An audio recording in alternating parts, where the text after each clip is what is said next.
Ever since Ukraine gained the range and precision to strike targets inside Russian territory, a new strategy has unfolded, one built not on brute force, but on intelligence, timing, and precision strikes that shake the very foundations of Russia's war machine. Every blow is deliberate, every target chosen with purpose. The goal? To bleed Russia's supply lines, cripple its infrastructure, and weaken its frontline soldiers to the point that their offensives collapse under their own weight. And over one weekend, Ukraine demonstrated that this strategy is not only alive, but devastatingly effective. Within just 72 hours, a sequence of strikes left Russia reeling, its ships smoldering, its oil facilities crippled, and its supply trains derailed. The chaos began on the night of September 12th. Ukrainian operators from the 14th Unmanned Aircraft Regiment launched what would become the country's largest single-night drone offensive of the war so far. For 4 relentless hours, nearly 230 long-range drones soared across the night sky, each programmed to hit a different mark across Russia. But among the many targets that night, 30 drones carried a mission of exceptional importance. Their destination? The Primorsk oil pumping station, a critical hub on the Baltic Sea. As midnight approached, those drones descended like predators. Their target wasn't just another depot, it was Russia's gateway to the world's markets. The Primorsk facility serves as the final station in the Baltic pipeline system, funneling crude oil for export to international buyers.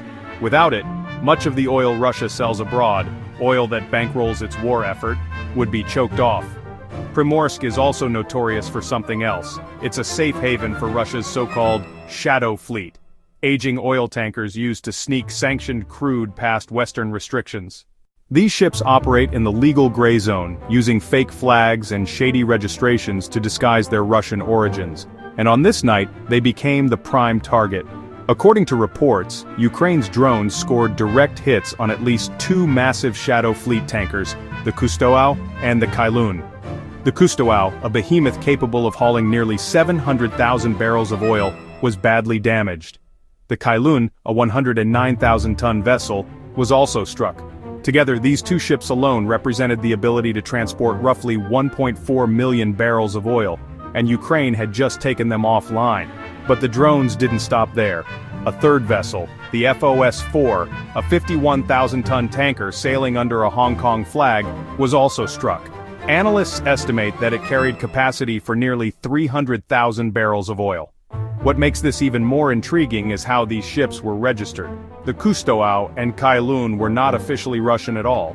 Both flew the flag of Sierra Leone despite being linked back to Russia. This was classic shadow fleet trickery, ships masked behind foreign identities to dodge sanctions.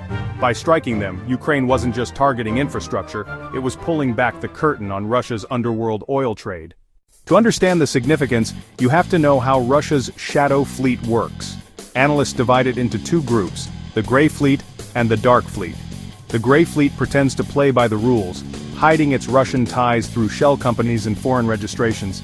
The Dark Fleet doesn't even bother, it simply turns off its transponders, jams radar and sails like ghosts across international waters. This shadow fleet has been one of Putin's most important lifelines since Western sanctions tried to choke his oil exports, and many of these vessels operate out of Primorsk, which is why Ukraine's September 12th strike was so devastating. By morning, reports confirmed that 2 of Primorsk's 4 major loading stations had also been damaged, possibly cutting the port's export capacity in half. Pipelines and pumping equipment onshore were hit, sparking fears of long-term disruptions. The attack showed just how far Ukraine's drone technology has come. Observers believe the strike was carried out using the UJ-22 Leleka drone, a long-range propeller-driven craft with a warhead of up to 75 kilograms.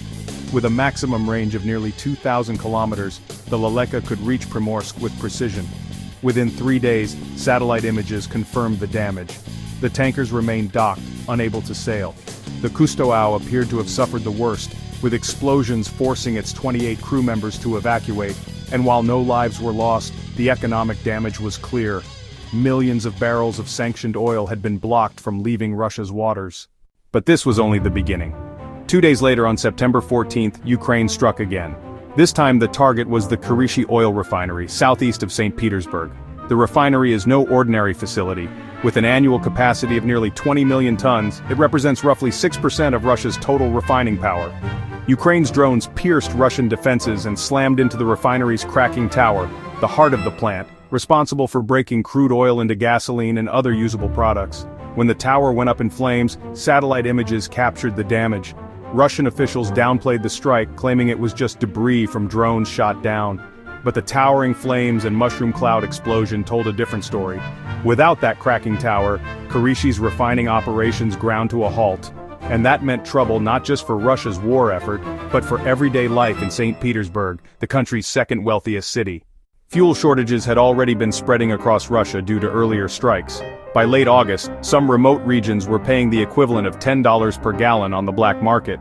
Now, with Kirishi crippled, the shortages were moving into the urban heartland. This wasn't just a military problem anymore, it was a civilian one, and one that even wealthy Russians couldn't ignore. And then came the final blow of the weekend.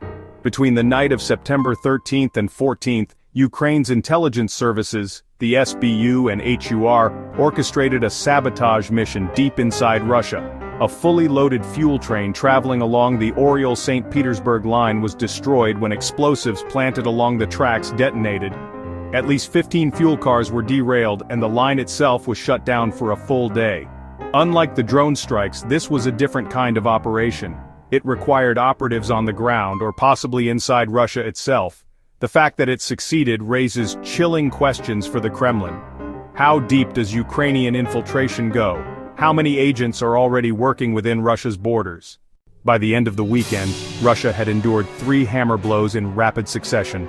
Tankers crippled in Primorsk, a major refinery in flames at Kirishi, a sabotaged railway choking off fuel supplies, 72 hours of hell. The message from Ukraine was unmistakable. No corner of Russia is safe. No lifeline is untouchable. What began as a war of trenches and artillery is now becoming a war of attrition, where precision strikes on energy infrastructure can ripple out to affect not just soldiers at the front, but millions of civilians at home. And as Ukraine pushes deeper and deeper into Russian territory, one question hangs over the Kremlin. If this is what 72 hours looks like now, what happens the next time Ukraine launches a campaign like this?